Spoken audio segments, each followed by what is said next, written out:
ভুল হিসাব, আপনার হিসাবই ভুল। মুহাম্মদ সাল্লাল্লাহু আলাইহি ওয়াসাল্লাম নূরের তৈরি নন, মুহাম্মদ সাল্লাল্লাহু আলাইহি ওয়াসাল্লাম মাটির তৈরি।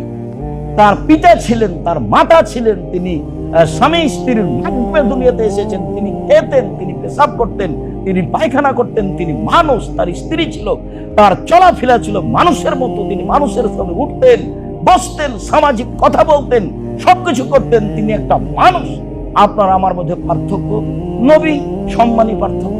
নবী জিবরাইল তার কাছে আসেন, আমার কাছে আসেন। আর আয়েশা রাদিয়াল্লাহু তাআলা আনহা বলছেন, জালা নবী বলছেন, আয়েশা তোমাকে জিবরাইল সালাম দিল। আয়েশা বলছেন, ঠিক আছে, আপনাকেও সালাম, জিবরাইলকেও সালাম। আপনি তো জিবরাইলকে দেখতে পান না, আমি তো দেখতে পাই না।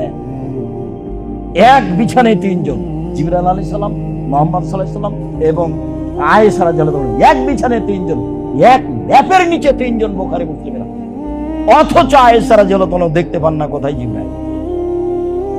ওনার পদার্থ ভিন্ন, জিবরাইলের তৈরি পদার্থ ভিন্ন, মুহাম্মদ সাল্লাল্লাহু আলাইহি সাল্লামের তৈরি পদার্থ ভিন্ন। অতএব ইসলামকে ইসলামের গতিতে, মুহাম্মদ সাল্লাল্লাহু আলাইহি সাল্লামের নীতিতে মেনে নিতে হবে, তাহলে আমি ভালো।